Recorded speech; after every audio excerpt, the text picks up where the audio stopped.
أعوذ بالله من الشيطان الرجيم بسم الله الرحمن الرحيم خذ من أموالهم صدقة تطهرهم وتزكيهم بها وصل عليهم إن صلاتك سكن لهم والله سميع عليم ألم يعلموا أن الله هو يقبل التوبة عن عباده ويأخذ الصدقات وأن الله هو التواب الرحيم وقل اعملوا فسيرى الله عملكم ورسوله والمؤمنون وستردون إلى عالم الغيب والشهادة فينبئكم بما كنتم تعملون وآخرون مرجعون لأمر الله إما يعذبهم وإما يتوب عليهم والله عليم حكيم صدق اللہ العظیم۔ بسم اللہ الرحمن الرحیم۔ اے پیغمبر صلی اللہ علیہ وآلہ وسلم، ان لوگوں کے اموال میں سے صدقہ وصول کر لو جن کے ذریعے تم انہیں پاک کر دو گے اور ان کے لیے باعث برکت بنو گے، اور ان کے لیے دعا کرو، یقیناً تمہاری دعا ان کے لیے سراپا تسکین ہے، اور اللہ تعالیٰ ہر بات کو سنتا اور سب کچھ جانتا ہے۔ کیا ان کو یہ معلوم نہیں کہ اللہ ہی ہے جو اپنے بندوں کی توبہ بھی قبول کرتا ہے اور صدقات بھی قبول کرتا ہے، اور یہ کہ اللہ بہت معاف کرنے والا اور بڑا مہربان ہے۔ اور ان سے کہو کہ تم عمل کرتے رہو، اب اللہ بھی تمہارے طرز عمل دیکھے گا اور اس کا رسول بھی، پھر تمہیں لوٹا کر اس ذات کے سامنے پیش کیا جائے گا جس کو چھپی اور کھلی تمام باتوں کا پورا علم ہے، پھر وہ تمہیں بتائے گا کہ تم کیا کچھ کرتے رہے ہو۔ اور کچھ لوگ وہ ہیں جن کا فیصلہ اللہ کے حکم کے آنے تک ملتوی کر دیا گیا ہے، یا اللہ ان کو سزا دے گا یا معاف کرے گا، اور اللہ کامل علم والا ہے اور حکمت والا بھی۔ قرآن کریم کی آیت نمبر سورۃ توبہ کی آیت نمبر 103، 104، 105، 106 ہیں۔ ان آیات کے اندر گزشتہ مضمون کی تکمیل ہے جو کل ہم نے پڑھا تھا۔ میں نے کل آپ کی خدمت میں 5 قسم کے افراد پیش کیے تھے جو جنگ تبوک پر رسول اللہ صلی اللہ علیہ وسلم کے سامنے تھے۔ نمبر 1 جو فوراً تیار ہو گئے، نمبر 2 جو شروع میں سستی کی پھر حضور پاک کے فرمان کو دیکھ کر تیار ہو گئے، نمبر 3 جو معذور لوگ تھے اور جا نہ سکے، نمبر 4 معذور نہیں تھے، صحت مند تھے، مخلص تھے، مسلمان تھے لیکن سستی کے باوجود نہ جا سکے، نمبر 5 منافق تھے۔ یہ انہی چوتھے لوگوں کا حال ہے۔ میں نے آپ کی خدمت میں عرض کیا تھا کہ 10 افراد وہ تھے جنہوں نے باوجود ہے کہ ان کو طاقت، صحت سب کچھ تھا لیکن وہ جنگ پہ نہ جا سکے، تو ان میں 7 بندوں نے خود کو ستونوں سے باندھا، ان کے لیے آیت اتری، اللہ کے رسول نے جا کر ان کو کھول دیا۔ اب جب ان کی معافی قبول ہو گئی تو اگلا مرحلہ آیا۔ وہ مرحلہ یہ تھا کہ ان لوگوں نے اپنے مال کو صدقہ کرنے کی نیت کر لی کہ جس مال کی وجہ سے ہم جنگ میں نہ جا سکے، اس کی دیکھا بھالی میں ہم رہ گئے، اور حال یہ ہوا کہ ہمیں رسول اللہ صلی اللہ علیہ وسلم کی ناراضگی مول لینی پڑی، اللہ ناراض ہو گیا، اور پھر جا کر ہماری توبہ قبول ہوئی۔ اب حضور علیہ السلام نے معاف کر دیا، اللہ نے معاف کر دیا، تو ہمیں چاہیے کہ ہم اس مال کو اپنے پاس نہ رکھیں اور صدقہ کر دیں اللہ کے دربار میں، تاکہ یہ مال ہمارے پاس نہ ہو جس کی وجہ سے ہمیں سستی ہوئی۔ تو یہ اپنا سارا مال لے کر رسول اللہ صلی اللہ علیہ وسلم کے پاس آ گئے۔ تو اللہ کے رسول نے فرمایا کہ میں نے آپ کو معاف کیا ہے اور اللہ نے بھی معاف کیا ہے۔ جب معافی مل گئی ہے تو اللہ نے مال لگانے کی شرط ہی نہیں دی، تو میں آپ سے مال کیوں لوں؟ میں نہیں لیتا۔ حضور علیہ السلام نے ان کو واپس کر دی۔ پھر ان پر جب زکوٰۃ کی فرضیت کا معاملہ آیا تو یہ زکوٰۃ لے کر آئے۔ اب زکوٰۃ کی ترتیب یہ تھی کہ رسول اللہ صلی اللہ علیہ وسلم زکوٰۃ خود وصول فرماتے تھے، حضور علیہ السلام استعمال نہیں فرماتے، سادات پہ زکوٰۃ استعمال نہیں ہے، وصول فرماتے غربا پہ، یتامہ پہ، مساکین پہ، بچوں پہ، عورتوں پہ، بوڑھوں پہ، یا اپاہج لوگ جو خود کام نہ کر سکیں، ایسے لوگوں کے اوپر خرچ کیا جاتا تھا۔ تو ان کے صدقہ کو بھی اللہ کے رسول صلی اللہ علیہ وسلم کو قبول فرمانے میں تردد ہوا، تو قرآن کریم کی آیت اتری، خذ من اموالہم صدقہ، کہ آپ ان سے ان کا صدقہ وصول فرما لیں، آپ ان سے یہ مال لے لیں، اور جب آپ مال لیں گے تو اس کے بدلے میں ان کے مال کو آپ پاک کر دیں گے، اور جب ان کا مال پاک ہو جائے گا تو وصلی علیہم، آپ کی منہ مبارک سے ان کے لیے دعا نکلے گی، تو یہ آپ کا دعا کرنا ان کے لیے ان کو بہت بڑی تسکین دے گا۔ یعنی صحابہ کرام رضی اللہ عنہم اجمعین کے ایمان کے لحاظ کو اللہ پاک نے بیان فرمایا ہے کہ اگر وہ لوگ مال لے کر آتے ہیں نا تو آپ ان کو قبول فرمائیں، تو حضور علیہ السلام نے ان کے مال کو قبول فرما لیا۔ اب آپ علیہ السلام کی عادت مبارکہ تھی کہ جب کوئی بندہ آپ علیہ السلام کی خدمت میں اجتماعی مال میں حصہ ڈالتا، صدقے میں، زکوٰۃ میں، تو حضور علیہ السلام اسے دعا دیتے کہ اللہ آپ کے خاندان کو برکت سے نوازے، اللہ آپ کی زندگی میں برکات، جو دعا ہوتی۔ ایک شخص آیا ابن ابی اوفا، اس کے بارے میں اللہ کے رسول نے فرمایا اللہم صلی علی ابن ابی اوفا، اے اللہ اس کو آپ رحمت نازل فرمائیں، اس پر، اس کی آل پر۔ تو وہ کہتے کہ یار ہمیں اس مال کا کیا کرنا ہے جس مال میں حضور کی دعا نہ ملے، اور جب مال دیں گے حضور کی دعا ملے گی تو ہمیں تو زیادہ دینا چاہیے۔ ان کے دل بڑھ جاتے، خوش ہو جاتے۔ تو اللہ پاک نے فرمایا کہ بے شک آپ کی دعا جو ہے نا یہ ان صحابہ کرام کے لیے سراپا تسکین ہے۔ سراپا تسکین کا معنی 100% تسکین ہے، ان کو دل میں سکون ملتا ہے آپ کی دعا سے۔ تو حضور پاک صلی اللہ علیہ وسلم دعا دیتے اور مال وصول فرماتے۔ اس آیت سے فقہائے کرام نے ایک مسئلہ بھی اخذ کیا ہے اور ایک صدیق اکبر رضی اللہ عنہ کے دور کا ایک واقعہ بھی ذکر کیا۔ مسئلہ یہ ہے کہ حضرت ابوبکر صدیق رضی اللہ عنہ کا دور جب آیا نا تو کچھ لوگ منکرین زکوٰۃ بنے تھے کہ ہم زکوٰۃ نہیں دیتے۔ وہ انکاری کیوں تھے؟ حالانکہ انہیں پتہ ہے کہ قرآن کریم میں وآتوا الزکاۃ، جس جگہ اقیموا الصلاۃ ہے آتوا الزکاۃ ہے، ساتھ زکوٰۃ کا حکم ہے نماز کے ساتھ۔ اس کی ایک وجہ تھی، وہ کہتے ہیں اس آیت میں لکھا ہوا ہے خذ من اموالہم صدقہ، حضور علیہ السلام کو فرمایا کہ آپ صدقہ لیں۔ تو ابوبکر صدیق دور حکومت میں آئے ہیں تو ابوبکر کو حکم تو نہیں ہے، لہٰذا ہم حضور کے بعد کسی کو زکوٰۃ دینے کے اوپر پابند نہیں ہیں، اللہ نے صرف اللہ کے رسول کو کہا تھا، تو لہٰذا حضور پاک جب تک لیتے رہے ہم دیتے رہے، اب اللہ کے رسول دنیا سے پردہ فرما گئے، اب ہم زکوٰۃ نہیں دیتے۔ حضرت ابوبکر صدیق نے صحابہ کرام کے اتفاق اور اجماع کے ساتھ ان کو مرتد قرار دے کر ان سے جہاد کیا تھا۔ حضرت عمر رضی اللہ عنہ کو شروع میں تھوڑا تردد ہوا کہ ان کے خلاف آپ کیوں جہاد کرتے ہیں، یہ تو کلمہ گو ہیں، یہ تو نماز پڑھتے ہیں، یہ تو اذان کے قائل ہیں، یہ تو روزے کے قائل ہیں، یہ تو دین کے قائل ہیں، صرف ایک بات کی دلیل دے رہے ہیں نا کہ ہم زکوٰۃ نہیں دیتے۔ تو حضرت صدیق اکبر رضی اللہ عنہ نے جو دلیل دی ہے نا وہ بہت بڑی۔ حضرت صدیق اکبر نے صحابہ کرام کو فرمایا کہ دیکھو حضور علیہ السلام کو تو اللہ نے حکم کیا ہے، لیکن حضور پاک علیہ السلام کے بعد بھی قیامت تک حضور کے دین کو سنبھالنے والے جانشین تو ہوں گے، تو اس جانشین کو بھی وہی باتیں حاصل ہوں گی، وہی تصرفات حاصل ہوں گے جو اللہ نے پیغمبر کو دیے، کیونکہ پیغمبر کا جانشین پیغمبر کا وارث ہے۔ ہاں یہ ہے کہ ختم نبوت ہے، وہ نبی نہیں ہوگا، وہ صاحب شریعت نہیں ہوگا جو بعد والا جانشین آئے گا، تو ان کو فرق نہ کرنے دیں۔ ان نے پھر آیت پڑھی کہ خذ من اموالہم صدقہ، حضور کو حکم تھا، اور خذ واحد مذکر مخاطب کا صیغہ ہے، صرف ایک بندے کو حکم ہے، تو لہٰذا ہم نہیں دیتے۔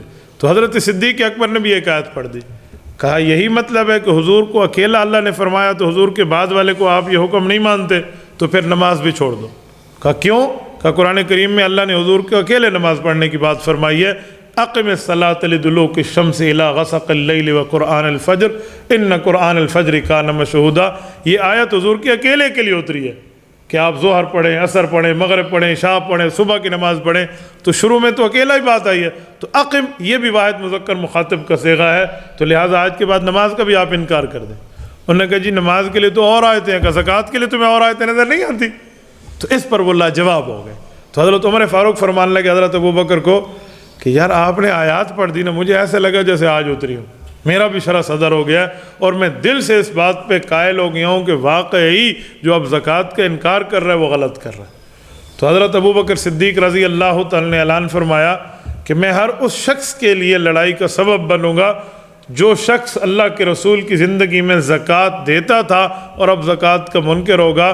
جیسے نماز حضور پاک پر فرض تھی تو سب پر تھی، ایسے زکوٰۃ بھی اللہ کے رسول لیتے تھے تو اب سب کو دینا پڑے گی۔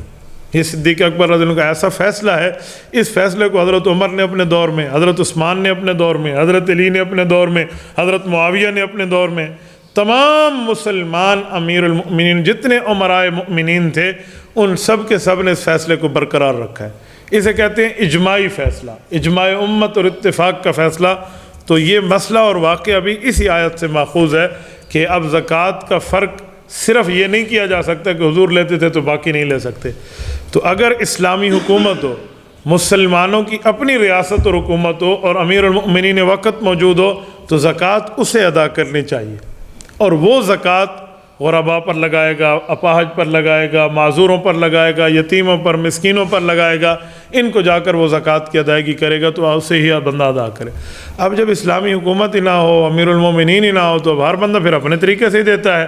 ورنہ اسلامی حکومت ہو تو پھر اسلامی حکومت میں اس وقت کے امیر المؤمنین کو اختیار ہوتا ہے کہ اس نے کس طرح اس کو استعمال کرنا ہے اور کیسے معاملے چلانے ہیں. اگلی آیت میں ان لوگوں سے سوال ہے کہ کیا ان لوگوں کو یہ معلوم نہیں ہے کہ اللہ ہی اپنے بندوں کی توبہ بھی قبول کرتے اور صدقات بھی. یہ سورۃ توبہ کی آیت نمبر 104 ہے. اس آیت میں اللہ رب العزت نے اپنی معافی کی وسعت کو، رحمت کی وسعت کو، مہربانی کو بھی بیان فرمایا اور مسلمان کی توبہ گناہ کے بعد قبول کرنے کی بات فرمائی. اس سے ایک بات سمجھ آتی ہے کہ یہ جو انسان کا نظریہ ہے نا کہ ہم سے کبھی گناہ نہ ہو، تو جس سے گناہ نہ ہو یا تو یہ فرشتہ ہے اور یا تو یہ نبی کی ذات ہے.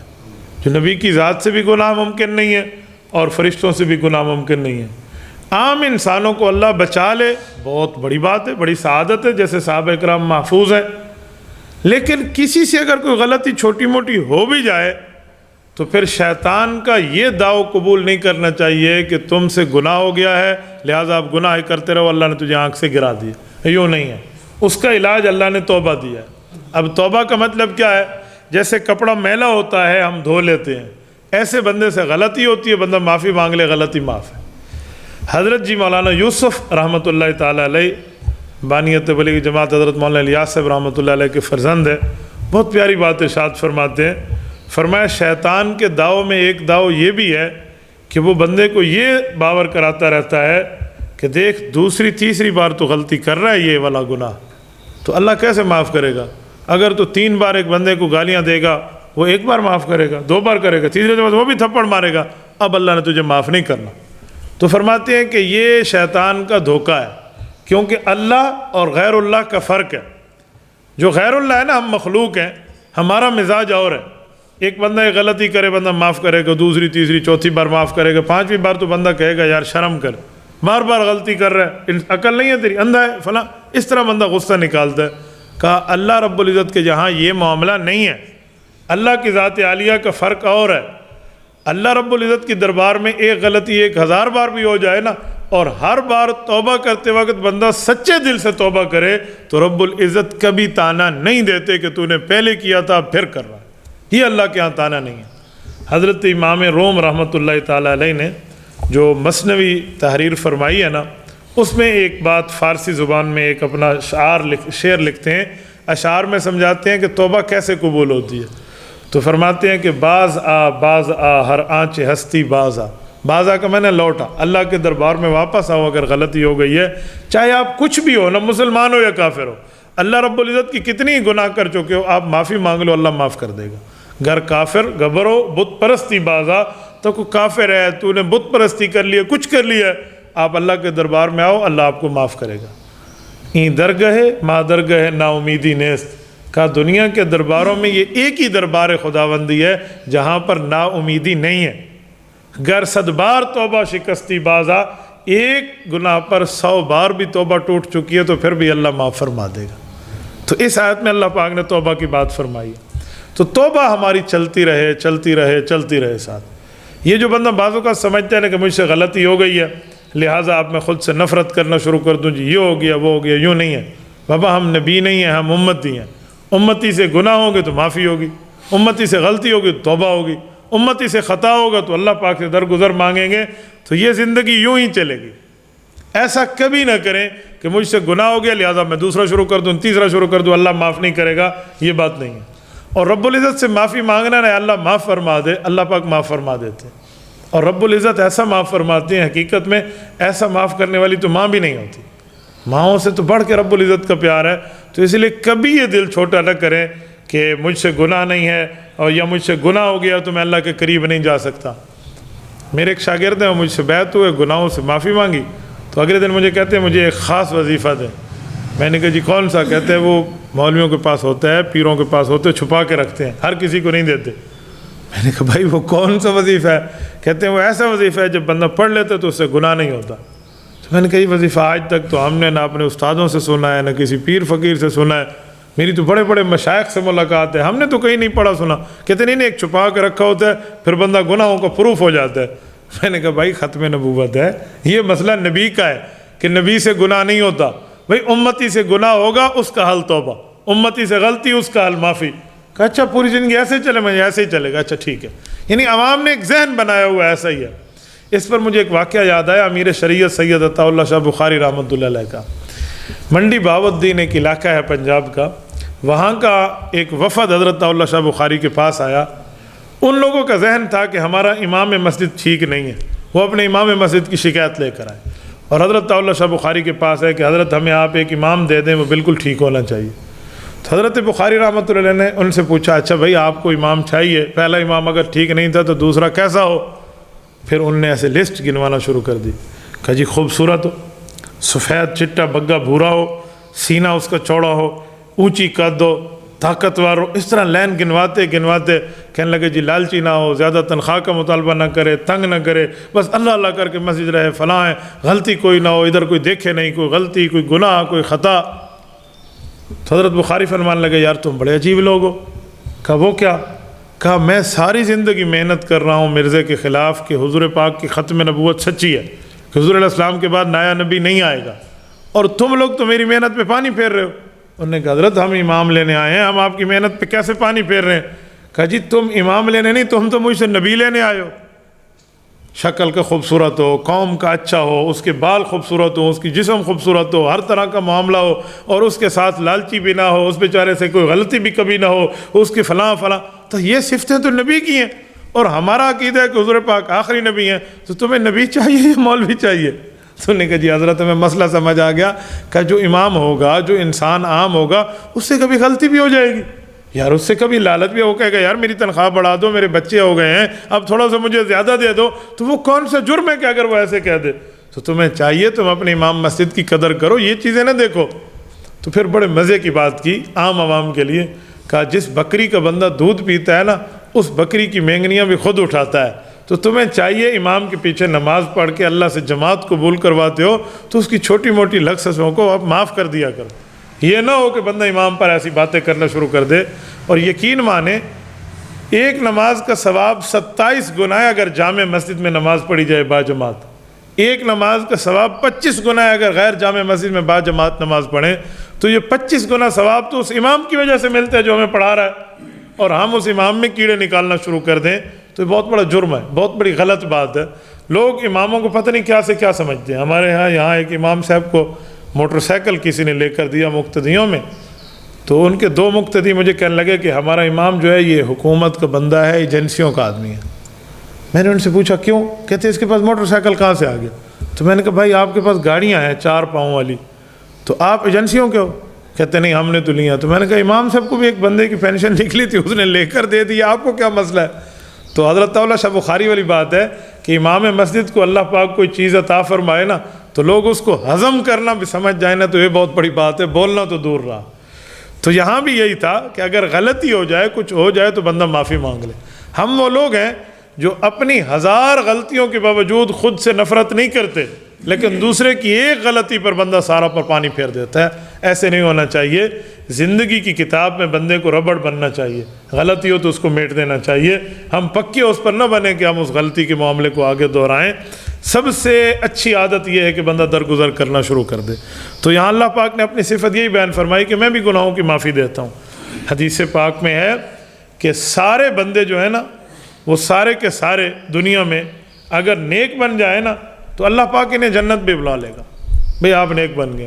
ایسی قوم رب بھیجے گا جن سے غلطی ہوگی اور وہ اللہ سے رو رو کر معافی مانگیں گے، کیونکہ اللہ کو توبہ اور معافی اتنی قبول ہے۔ اور معافی توبہ کب تک ہے؟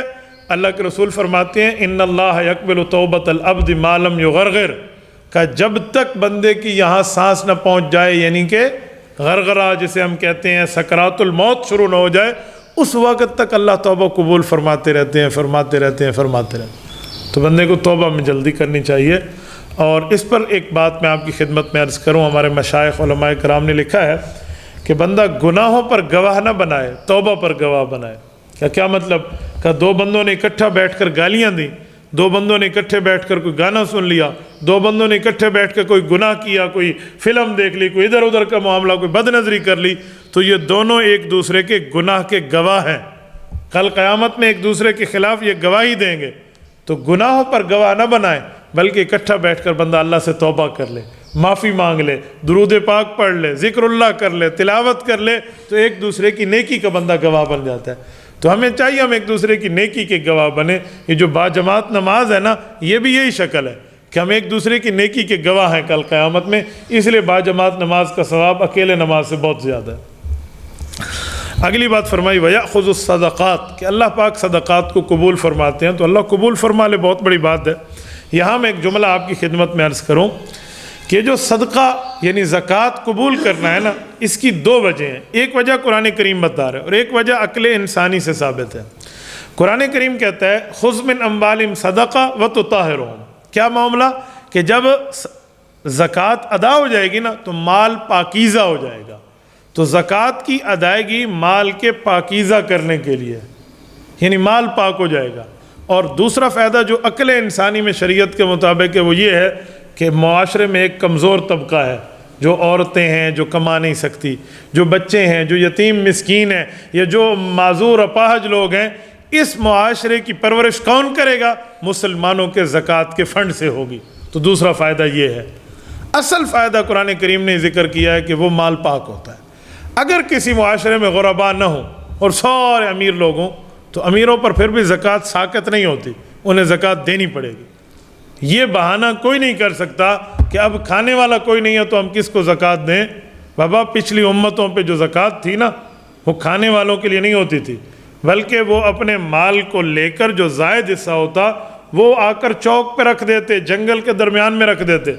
اللہ پاک اگر اس بندے کے مال کو قبول فرماتے تو آسمان سے آگ بھیجتے، وہ آگ اس مال کو جلا دیتی۔ اب 40واں حصہ جل جاتا، یہ اس بات کی دلیل ہوتی کہ باقی مال سے اللہ پاک راضی ہے۔ تو اب تو کھانے والا کوئی نہیں تھا نا، تو لہٰذا یہ بات کہ اب لینے والا کوئی نہیں ہے، یوں نہیں ہے۔ اللہ پاک اصل میں مال کی محبت ختم کروانا چاہتے ہیں کہ بندے کے دل میں مال کی محبت نہ ہو، ورنہ وہ اشربوا فی قلوبہم العجل۔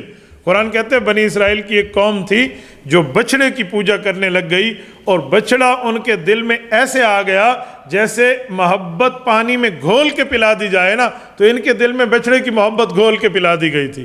تو یہ عالم ان کا ہو گیا تھا۔ تو ایسا نہیں ہونا چاہیے۔ تو لہٰذا جو بندہ مال دیتا ہے تو وہ اس نیت سے دے کہ اللہ راضی ہو جائے، باقی مال خود بخود پاک ہو جائے گا۔ اب دیکھیں ایک بندے کے پاس 40 درہم ہوں اور پورا سال رہے تو اس پر 1 درہم بنتا ہے، تو آپ اس پر خود اندازہ لگا لیں کہ زکوٰۃ کوئی زیادہ نہیں ہے، بہت کم ہے۔ 1 لاکھ پر پورے سال میں 1 لاکھ پر 2500 روپے ہے۔ اور وہ کیسے ہے؟ سال کا شروع اور سال کا آخر، یہ بندے کے نصاب کے دن ہوتے ہیں۔ درمیان میں بندے کے پاس کروڑوں بھی آئے نا، وہ اس وقت تک شمار نہیں ہوتے زکوٰۃ میں جب پہلے دن اور آخری دن کو دیکھیں گے۔ پہلے دن زکوٰۃ دے رہا تھا تو 1 لاکھ کا مالک تھا، اس نے 2500 دے دیا، درمیان میں کروڑوں کا مالک ہوا، لیکن جب سال پورا ہوا ہے زکوٰۃ کا، پھر یہ 1 لاکھ کا مالک تھا، اب بھی 2500 دے گا۔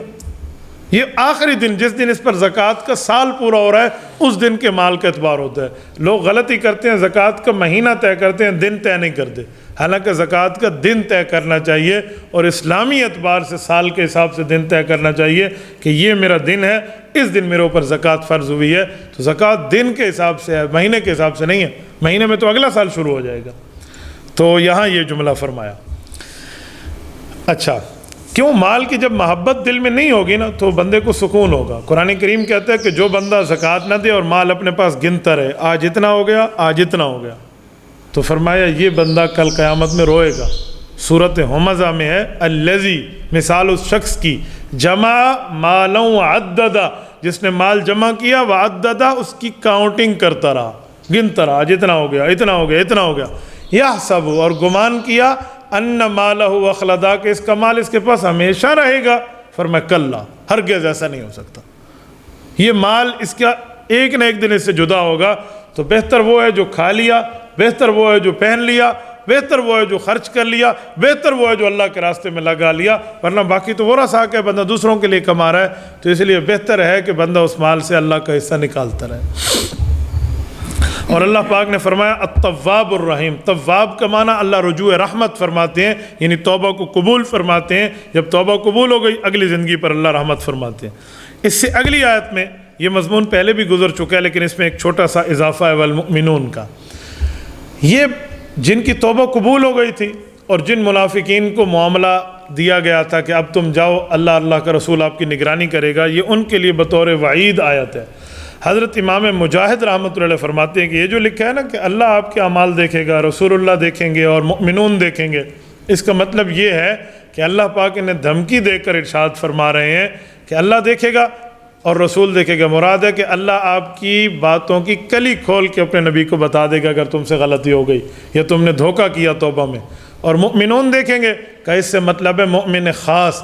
جو خاص مؤمن ہوتا ہے نا اس کے دل پر اللہ کی طرف سے خاص نور آتا ہے. پھر اس بندے کو فرق کرنے کا ملکہ حاصل ہو جاتا ہے کہ اس کی اہل باطل سے نفرت اور اہل حق سے محبت ہو جاتی ہے.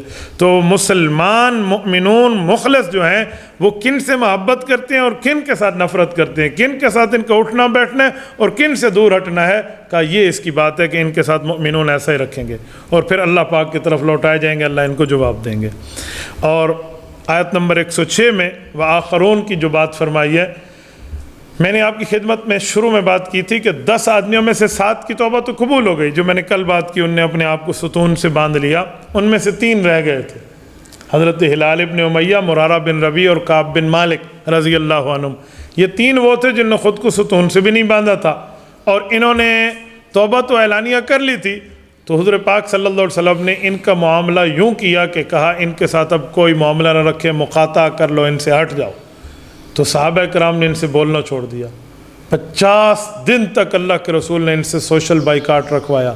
جب 40 دن پورے ہوئے تو بیویوں کو حکم دیا کہ آپ ان سے ہٹ جائیں.